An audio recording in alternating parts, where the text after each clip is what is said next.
Donc, je parlais de, des vigiles, et particulièrement des vigiles dominicales, c'est-à-dire l'office qui prépare à la liturgie du dimanche, à l'Eucharistie du dimanche. Et donc, je disais que cet office va mettre en valeur, va nous expliquer d'une certaine manière et nous faire participer à la vie de toute l'humanité depuis le début, la vie du monde. Et on commence, vous vous souvenez, avec un encensement silencieux et puis une glorification de la Sainte Trinité et ensuite la création, on glorifie la création. Tout se passe dans la lumière. Ensuite, on va revenir dans ce monde qui est déchu, et dans ce monde, nous allons prier et le Seigneur va venir. C'est ce qu'on va chanter dans les psaumes du Lucernaire, les psaumes de les six chers de la résurrection, et le Seigneur aura entendu notre prière. Ensuite, on aura le chant de lumière joyeuse qui est le centre des vêpres de cette vigile. Et ensuite, on ira vers d'autres six chers de la résurrection.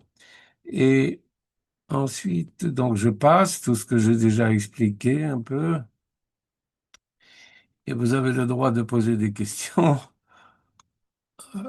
Voilà. Et ensuite, je suis passé aux matines, donc c'est la deuxième euh, partie de la vigile, après les grandes vêpres, les matines.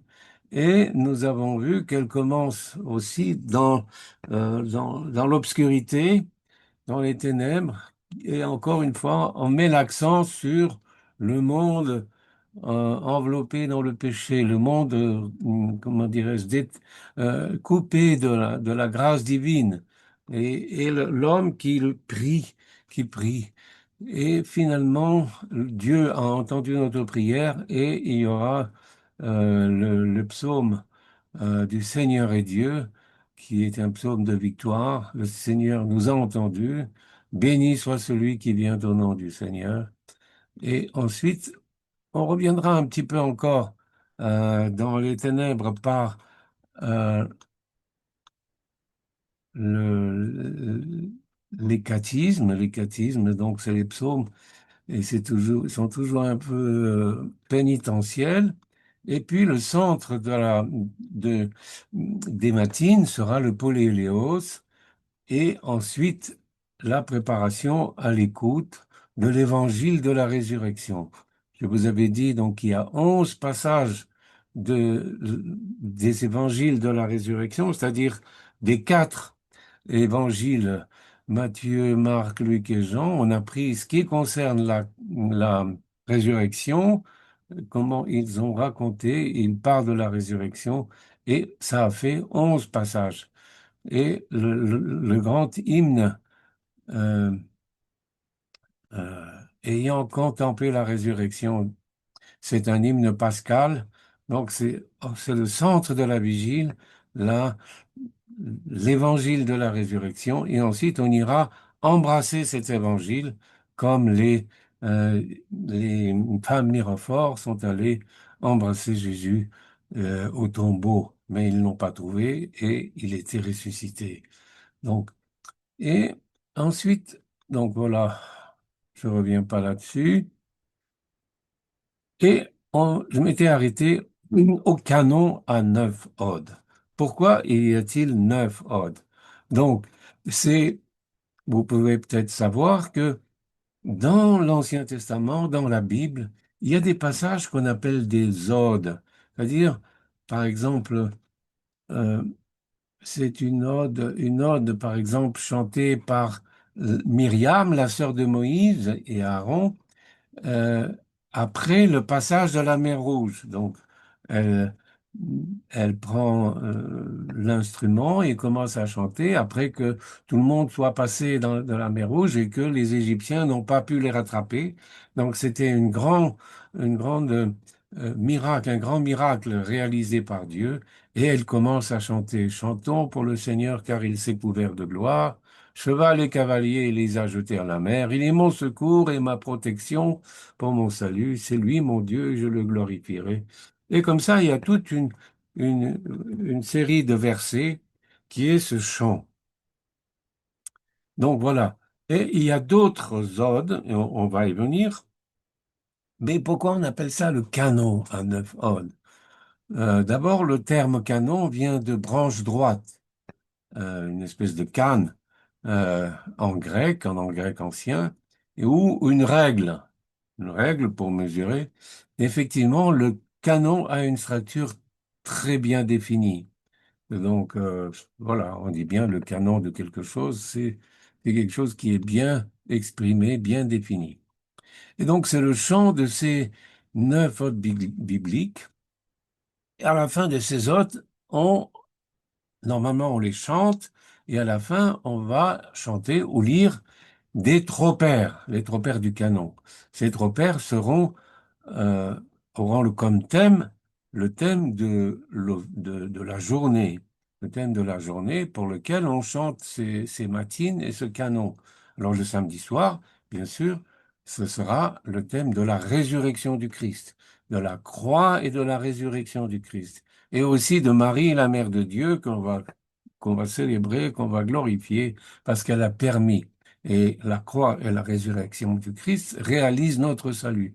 Donc on va le, le chanter et le glorifier. Donc ces odes sont présentes déjà dans la prière de la synagogue et dans l'office chrétien. Sont présentes, voilà, depuis le IVe siècle. Donc c'est très ancien. Donc je reviens à l'ode première. C'est l'ode de Myriam, la sœur de Moïse et d'Aaron, puisqu'ils étaient frères. Donc il a chanté ça. La deuxième ode vient du Deutéronome, chapitre 32. C'est un cantique complètement pénitentiel. C'est ce qu'a chanté Moïse après qu'il soit descendu de la montagne du Sinaï, après avoir reçu les tables de la loi de Dieu, les 10 commandements. Il était tout heureux de recevoir ces indications de Dieu euh, pour vivre vraiment comme un être humain et pour pas être réduit à l'état de bête, parce que les êtres humains étaient assez dégradés dans leur vie. La vie humaine ne comptait peu. Donc là, c'était vraiment, tu ne tueras point, tu vas pas voler, tu vas respecter le bien de ton prochain. Donc, dans ces commandements, le Seigneur met une limite au mal pour que l'homme soit vraiment un être humain. Et quand il descend, tout heureux, donc il voit que ses compatriotes ont commencé à adorer une idole. Ils ont construit une idole et ça le met dans une colère très forte parce que il sait que Dieu n'aime pas du tout ça. Il dit, tu n'adoreras que ton seul Dieu et ton seul Dieu et tu ne feras pas d'idole. Et là, ils sont en train d'adorer une idole. Donc, il brise même les tables de la loi devant ce qu'il voit et il compose un très long texte et qui est très pénitentiel. Ciel, sois attentif et je parlerai, que la terre écoute ce que prononce ma bouche, que ma doctrine soit attendue comme l'averse, que mes paroles descendent comme la rosée, comme la pluie sur le gazon, comme l'ondée sur l'herbe, car j'ai invoqué le nom du Seigneur. Proclamez la magnificence de notre Dieu. Dieu, ses œuvres sont vérité, toutes ses voies justice. Dieu est fidèle, il n'y a pas en lui d'iniquité. Juste et saint le Seigneur. Ils ont péché, donc ceux qui étaient avec lui, eux qui n'étaient pas des enfants tarés, génération tortueuse et pervertue. Est-ce que c'est là ce que vous rendez au Seigneur, juste après avoir été sauvés des Égyptiens? Eh bien voilà qu'on commence à se détourner de Dieu. Peuple insensé, dépourvu de sagesse, n'est-ce pas lui ton Père qui t'a engendré, lui qui t'a fait former? Rappelle-toi les jours d'autrefois, considère les années de génération en génération, et interroge ton père et il te l'annoncera. Et ainsi de suite. Et donc c'est un texte assez long et il est très pénitentiel. En fait, euh, cette, ce, ce texte n'est chanté et n'est lu que pendant le grand carême, la préparation de Pâques, parce qu'il est tellement pénitentiel que il est difficile de le faire dans le temps normal de la vie de l'Église. Et en plus, cette ode n'est chantée que le mardi de, pendant les semaines du grand carême. Voilà. Troisième ode, c'est le chant d'Anne dans le livre de Samuel, la mère du prophète Samuel, reconnaissante pour la délivrance de la stérilité. Cette chant marque une entière confiance, un espoir dans le Seigneur Dieu Tout-Puissant. Ensuite, la quatrième ode, c'est Habakkuk, un texte du prophète Habakkuk, au chapitre 3. Et c'est la prière du prophète devant l'avancée des Chaldéens. Donc il voit que les Chaldéens viennent et ils commencent leur pillage d'Israël. Et il se plaint à Dieu, prie Dieu, mais cependant il sait que Dieu est juste et que Dieu va venir les sauver. Ensuite, c'est le livre d'Isaïe, dans lequel il y a déjà une annonce de la résurrection. Le Seigneur est le donateur de la nouvelle terre des justes. Donc voilà, il y aura une nouvelle terre. Et ça, c'est la terre du royaume de Dieu dans laquelle, après les douleurs semblables à ceux de l'enfantement, des choses extraordinaires se passeront. C'est une prophétie sur la résurrection. Sixième ode, ça vient du livre de Jonas. Vous vous souvenez, Jonas qui n'écoute pas Dieu et Dieu envoie Jonas dans la ville de Ninive pour annoncer qu'elle va être détruite si elle ne se repent pas, si elle ne change pas, enfin je veux dire, les hommes qui habitent cette ville ne changent pas leur vie pour se tourner vers le bien, eh bien, lui, il n'a pas trop envie d'y aller et il prend un bateau pour aller autre part. Et donc, il y a une grande tourmente, une grande bourrasque, une grande tourmente, et, et finalement, les gens comprennent que, il le dit lui-même, si vous voulez que la tempête s'arrête, eh bien, jetez-moi dans l'eau. Les autres ne veulent pas le jeter parce qu'ils veulent pas qu'il meure, mais quand même, il les convainc qu'il faut le jeter dans l'eau. Et effectivement, dès qu'il le jette dans l'eau, la tempête s'arrête et lui est englouti dans un monstre marin, comme dans un tombeau. Hein.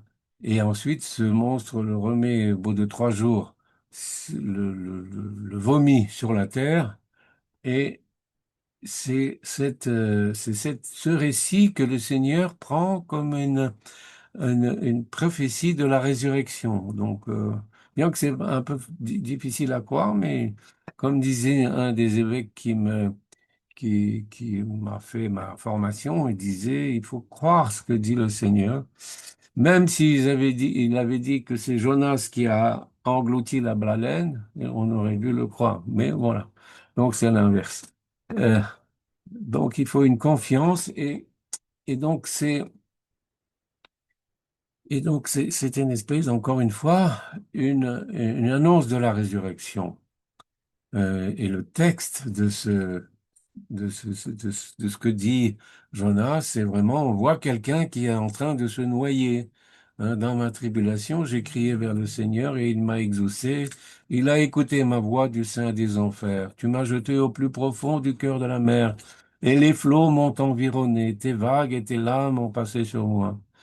Les eaux m'ont assailli jusqu'à l'âme. L'abîme dernier m'a environné. Ma tête s'est enfoncée dans les failles des montagnes.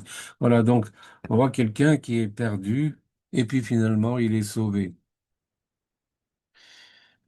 Et c'est assez intéressant ce livre de Jonas. Il est lu le grand samedi. C'est un texte assez comment dirais-je, plus qu'intéressant.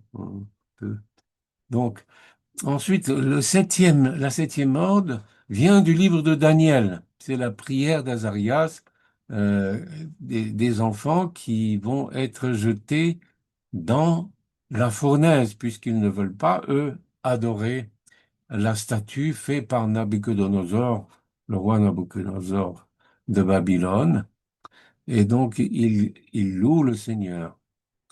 Et la huitième ode, c'est la continuation toujours du livre de Daniel, et c'est le chant des trois enfants dans la fournaise. Hein.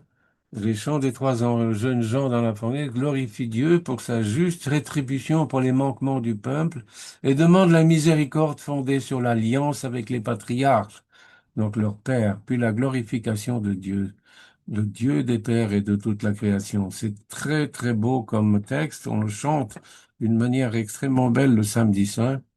Et voilà, donc ici ça fait l'objet donc de la huitième mode. Bénissez le Seigneur, fils des hommes, qu'Israël bénisse le Seigneur, chantez-le, exaltez-le dans tous les siècles. Bénissez le Seigneur, prêtre du Seigneur, serviteur du Seigneur. Bénissez le Seigneur, esprit et âme des justes, saints et humbles de cœur. Chantez, et ainsi de suite. Ça finit par bénissons le Seigneur, le Père, le Fils et le Saint-Esprit. Chantons-le, exaltons-le dans le siècle. Ça, vous voyez que ça a été rajouté, le 17 et le 18, par euh, après donc la venue du Christ, puisqu'il y a les apôtres. Donc voilà. Et la neuvième mode, eh bien, vous la connaissez très bien, c'est le Magnificat.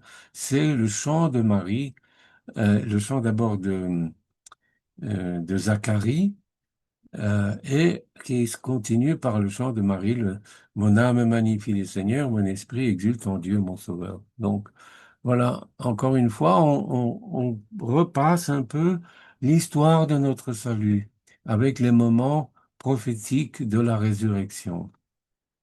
Donc, ces odes sont structurées dans le canon.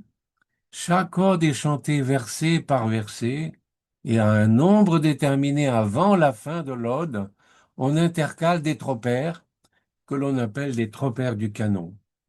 Ce sont des textes poétiques et théologiques dont le thème est celui de la fête du jour. Voilà, donc, et le premier texte intercalé dans les versets de l'Ode s'appelle l'Irmos, ce qui veut dire le lien. En fait, il fait le lien du thème de l'Ode et le thème de la fête. Par exemple, le thème de l'Ode pour la première Ode, ce sera la sortie d'Égypte par la mer Rouge, et la fête, ce sera la fête de la résurrection, ça va parler de la résurrection. On va faire une espèce de passage poétique entre l'une et l'autre. Voilà, je donne des exemples. Par exemple, l'Ode 1, je rappelle que c'est celle de la sortie d'Égypte. Chantons pour le Seigneur car il s'est couvert de gloire. Cheval et cavalier, il les a jetés à la mer.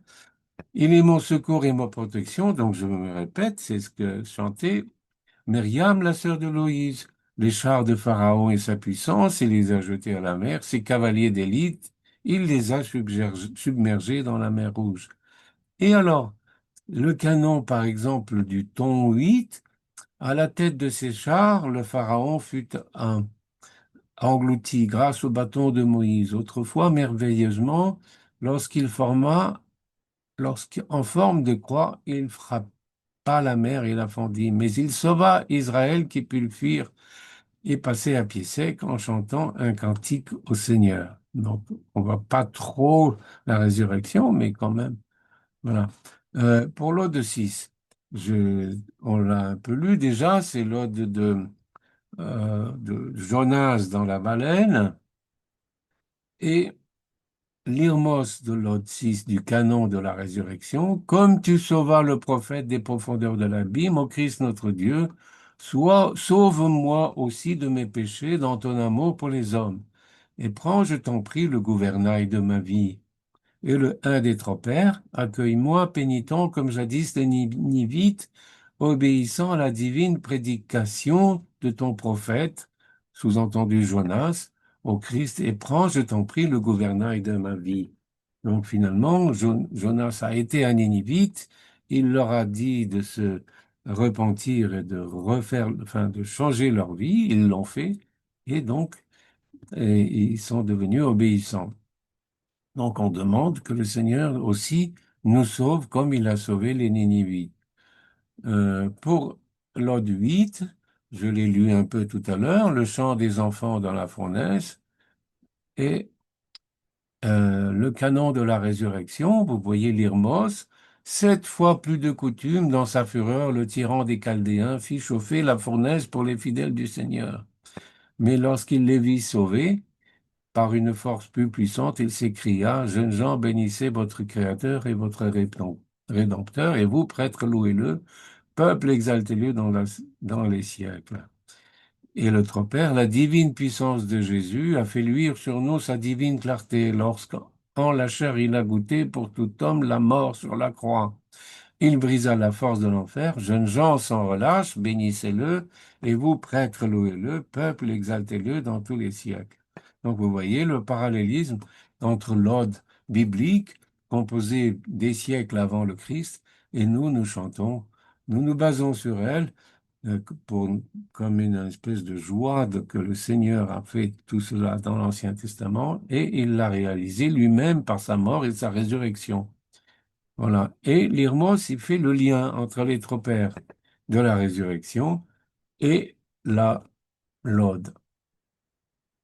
Maintenant, j'ai parlé un peu des odes.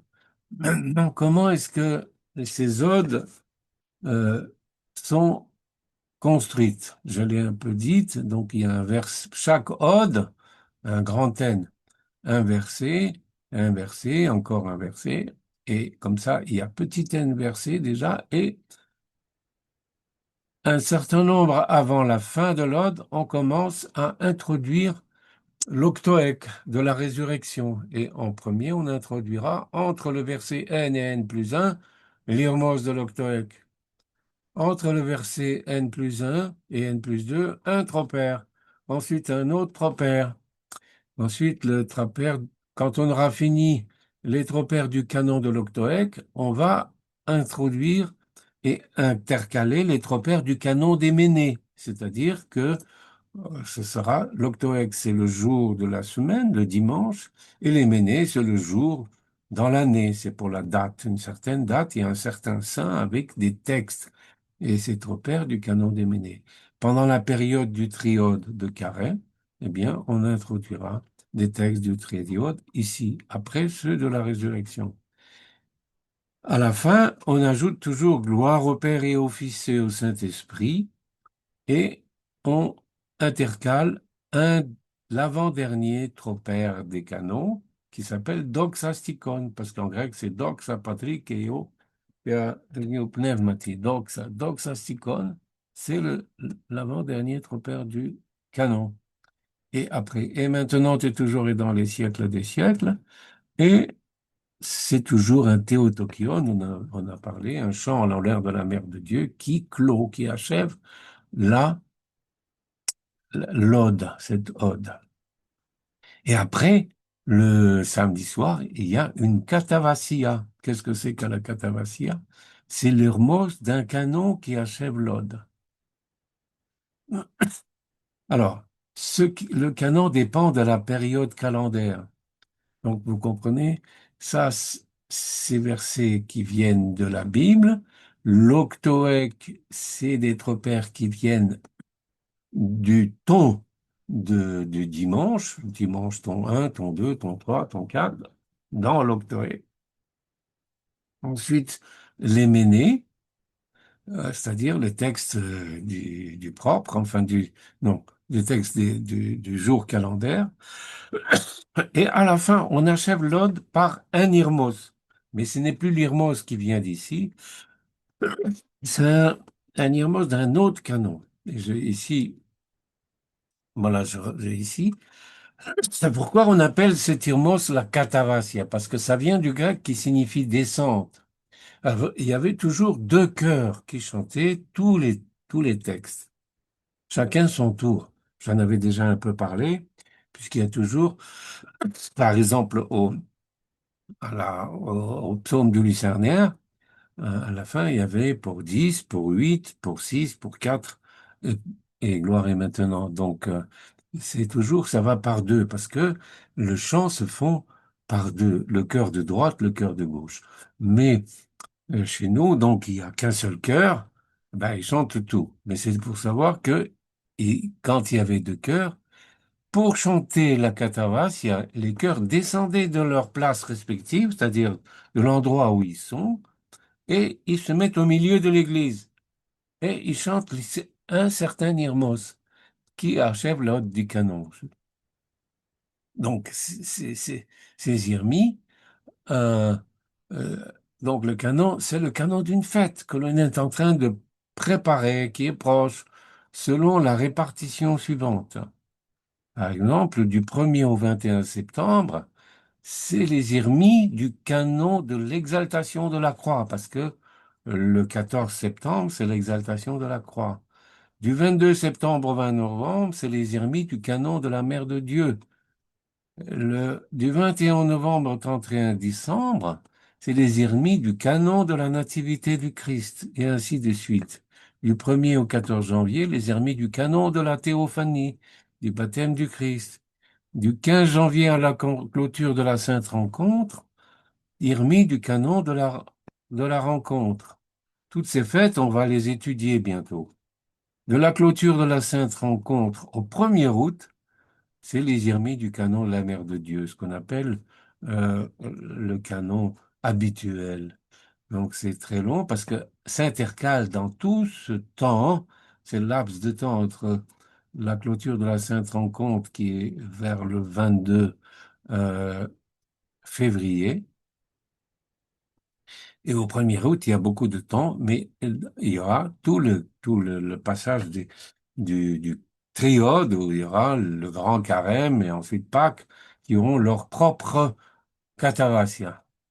Du 1er au 6 août, les Hermies du canon de l'exaltation de la croix. Du 7 au 10 août, Hermie du canon de la transfiguration. Du 14 au 23 août, Hermie du canon de la dormition. Du 24 août au 31 août, Hermie du canon de l'exaltation de la croix. Donc voilà, c'est un peu précis, mais voilà. Et pour ceux qui sont sur le pupitre, qui doivent chanter, ils doivent connaître ça.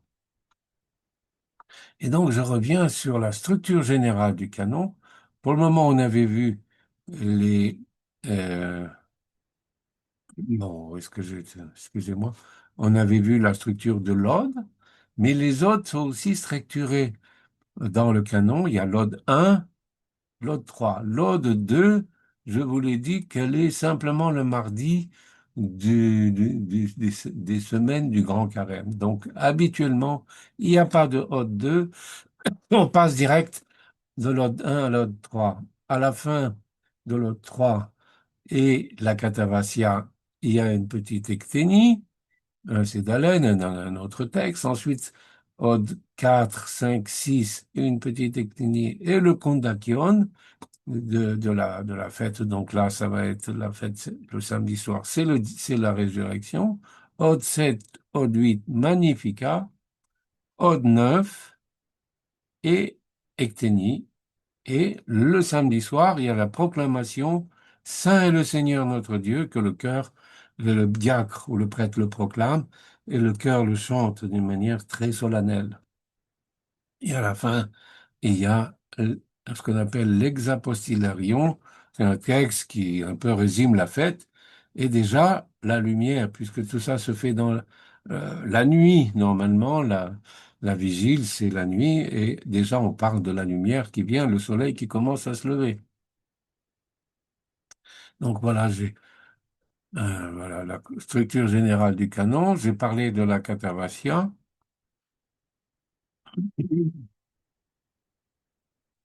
Juste pour mémoire, ce qui est prévu par le typicon pour les nombres de tropères. Je vous ai dit qu'il y a différents tropères. Alors, si la festivité est pas très forte, il y aura donc d'abord ce qui est le plus important, c'est la résurrection. Quatre tropères. Ensuite, il y a le thème de la croix et de la résurrection. Trois tropères. De la mère de Dieu, trois tropères. Et ensuite, du saint. Si le saint n'est pas très fêté ou il est, donc c'est, oh là là, c'est 4, 2, 2, 6, c'est-à-dire 4 de la résurrection, euh, donc S'il n'est pas fêté, c'est 4 3 3 4. Si il est fêté avec Polyléos, c'est 4 2 2 6. Ce que je parle, c'est ces chiffres-là. 4 tropères ici, 2 tropères là, 2 et 6 pour le saint. Pour un saint qui est fêté. Pour un saint qui est avec vigile, il y a 4 0 2 et 8. Bon, juste pour savoir. Maintenant, revenons sur Terre, parce que tout ce que je vous ai raconté là, c'est pour les monastères. Certaines paroisses le font aussi, mais dans les paroisses, on abrège. Et finalement, on omet le texte des autres bibliques, ce qui est très dommage, mais il faut le reconnaître. On ne chante que l'Irmos de chaque ode. On lit, au lieu de les chanter, les tropères des canons et on diminue leur nombre à plus ou moins 4 tropères. Donc là, j'ai dit 4 et 2, 6 et 2, 8 et 6. 4, 8 et 6, 14. Et, et en fait, dans les paroisses, on n'en lit que 4. C'est-à-dire qu'on lit un de la résurrection, un de la croix et de la résurrection, un de la mère de Dieu et un du saint. Où on fait un autre équilibre, 2 et 1 et 1 et 2, mais ça dépend des paroisses et du recteur de la paroisse, ça dépend ce qu'il indique. Donc c'est 4 ou 2 ou 6 en général. En général aussi sont les Catavassia et Thomises, sauf pour les huitième et neuvième odes. Parfois on nommait même des certaines odes.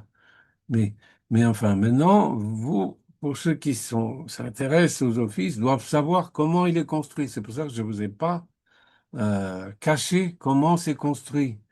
Il faut un peu savoir, c'est pas la peine de l'apprendre par cœur, parce que c'est pas comme ça que ça se chante dans les paroisses. Il faut savoir qu'on c'est très raccourci. Donc, on est déjà là euh, dans la structure des matines. J'ai déjà parlé du Saint et Seigneur notre Dieu. Après, la petite litanie qui suit la neuvième ode du canon.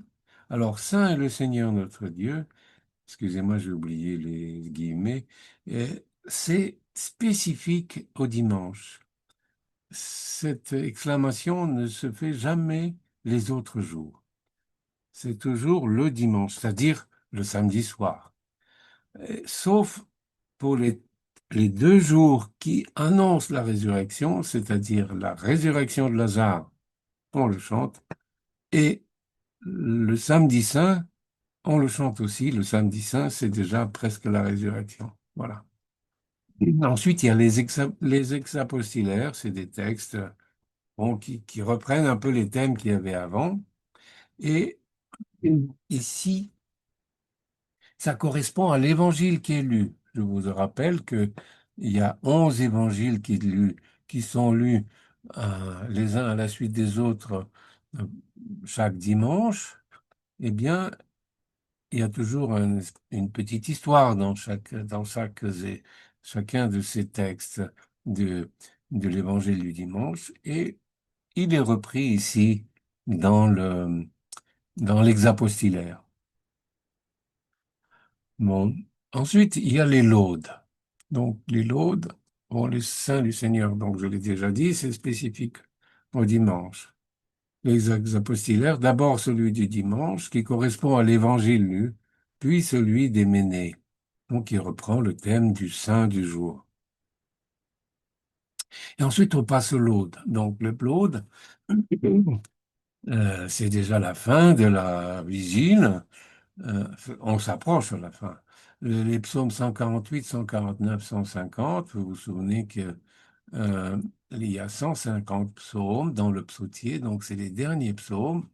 Ils sont très festifs, que tout souffle ou vit, loue le Seigneur, et on loue le Seigneur pour tout ce qu'il a fait.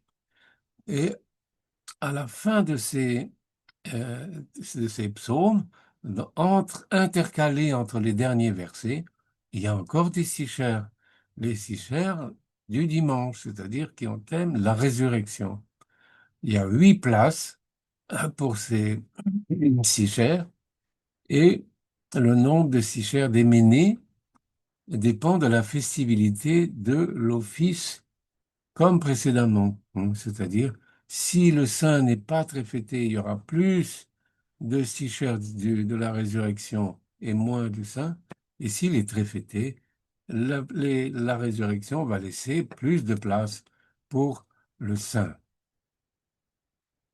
Après la gloire, comme toute série de versets se termine par gloire au Père et au Fils et au Saint-Esprit, ce qu'on appelle le doxastikon, ici, le samedi soir, ce sera ce qu'on appelle la stichère de l'Évangile, qui reprendra encore une fois le thème de l'Évangile qui a été lu au centre des matines, sur l'Évangile de la résurrection. Et ensuite, il y a un Théotokion qui est encore une fois spécifique au dimanche, tu es toute bénie. Et donc, quand on entend ça, on sait qu'on est un dimanche. Et dans la pratique paroissiale, comme toujours, je signale que l'on diminue le nombre de stichères chantées. Il n'y en aura pas 8, il y en aura peut-être 3, 4, 5, si on a beaucoup de chance. Mais ce qu'il faut, c'est toujours respecter leur place. On ne peut pas intervertir les, les stichères, changer les thèmes. Il faut respecter l'équilibre.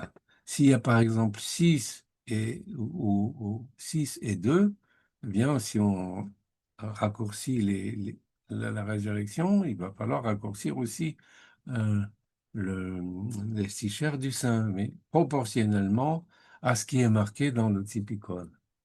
Je ne sais pas si je me fais comprendre. Bon. Ensuite, c'est l'aude, qui sont déjà une partie très festive, parce que on commence à rallumer On avait tout éteint, j'ai oublié de le dire, pendant le canon. Le canon, on revient dans l'Ancien Testament. Donc, tout est éteint, c'était encore dans l'espèce de pénombre de l'Ancien Testament, des ténèbres de l'Ancien Testament, et petit à petit, à partir du moment où on s'approche à la fin du canon, déjà pour la huitième et neuvième ode du canon, on rallume quelques, quelques candélabres déjà pour montrer que le Seigneur nous a entendus et il a envoyé son Fils qui s'est incarné en Marie. Donc, vous vous souvenez que la neuvième ode, elle est composée du Magnificat. Donc, au Magnificat, on allume déjà pas mal de choses. Et pour la grande doxologie, on allume tout ce qu'on peut. C'est la louange adressée à Dieu, une grande prière d'inspiration biblique qui se termine par l'hymne angélique. Hein. Saint Dieu, Saint fort, Saint immortel, aie pitié de nous. Donc, l'hymne angélique. Et c'est vraiment une très, très belle, très, très beau texte de glorification de Dieu qui est chanté dans la lumière. Et ça doit être chanté avec une mélodie très agréable et qui nous porte à la prière. J'aurais pu, bien sûr, apporter le texte, mais je vous laisse le faire vous-même. Elle se termine par un tropère spécifique du dimanche, selon le ton père ou impair. Tous les samedis soirs, il y a un tropère ici qui se répète les tons pairs et les tons impairs. Le premier, c'est un texte qui se répète le 3, le 5, le 7. Le 2, c'est un autre texte qui se répète le 4, le 6, le 8. Voilà. Et finalement, il y a 2 litanies qu'on appelle la litanie instante, j'en ai un peu parlé, la litanie des demandes. Ensuite, il y a la finale et le congé. Voilà. Donc ça, on finit comme ça. La- Ici, on est ici. Donc j'ai repris toute la structure générale de la vigile du samedi soir avec les mêmes numéros que j'avais avant, euh, in extenso, donc il y a tout là. J'ai mis en rouge ce qui est le plus important dans chaque partie, dans les vêpres et dans les matines. Donc, et le plus important, le plus festif, qui parle le plus de la résurrection. Et voilà. Et donc, et là, je reviens un peu parce que la finale, le congé, pendant le congé, le prêtre rappelle que les thèmes, il commence par que celui qui est ressuscité d'entre les morts, le Christ, notre vrai Dieu, par les prières de sa Sainte Mère toute pure, des saints glorieux et illustres apôtres. Ensuite, il va nommer le saint auquel est dédiée l'Église. Ensuite, le saint du jour dont on a parlé dans les canons et dans les stichères. Et il terminera par Joachim et Anne, et c'est tout. Oui, les ancêtres du Seigneur, Joachim et Anne, et de tous les saints. Donc, il ne doit nommer ici que les saints dont on a chanté les stichères. Il ne doit pas nommer tout ce qu'il y a dans le calendrier. Ce serait un peu déséquilibré. Donc voilà. Donc ça, c'est le congé. Et j'ai dit que, si vous vous souvenez, que la vigile était composée de trois offices, deux grands et un tout petit. Donc les deux grands, c'est les grandes vêpres et les matines. Et la vigile se termine par la prime, la première heure, qui a une structure comme toutes les heures, assez simple, invitatoire, venez adorons le Christ, notre Dieu, venez adorons et prosternons-nous devant le Christ, et ainsi de suite. Ensuite, les prières initiales. Et il y a trois psaumes, toujours dans les heures qui sont lues, première, troisième, sixième, neuvième, il y a trois psaumes. Alors, à la première heure, c'est toujours les mêmes psaumes, le 5, le 89 et le 100. Ensuite, on termine comme toujours par gloire au Père et au Fils et au Saint-Esprit. Alléluia, Alléluia, Alléluia, trois fois. Et là, on intercale les tropères. Les tropères du jour que l'on fête, donc le samedi soir, ce sera tropère de la résurrection, plus le tropère du Saint. Encore une fois, le trisagion et les prières initiales jusqu'au Notre Père. Après Notre Père, après les connaisses du prêtre, le kondakion, qui est aussi un texte qui rappelle la résurrection, là. 40 fois Kyrie eleison. Il y aura la prière des heures. Vous pourrez voir ce que c'est. toujours la même prière des heures qui est lue dans toutes les heures. Prime, sexte, nonne et voilà. Tierce, donc première, troisième, sixième et neuvième heure. Et chaque heure a sa prière de conclusion. Elle est différente pour la première heure, la troisième, la sixième, la neuvième, bien sûr. Et un congé qui clôt l'heure et en même temps qui clôt la vigile. Ce congé est plus simple que celui des matines qui est ici. Et nous voilà, nous avons terminé la, la vigile dominicale, hein. Et ça, c'est la structure générale. Là, on a terminé les matines ici. Et voilà. Et donc, je reprends ce tableau. Je vous rappelle que ces numéros, bon, ils ne sont pas absolus. C'est dans ma présentation, il y a ces numéros. Dans d'autres présentations, dans d'autres livres, ils auront des numéros différents. Mais voilà, ça. Et j'ai même fait le même tableau, mais simplifié. Simplifié.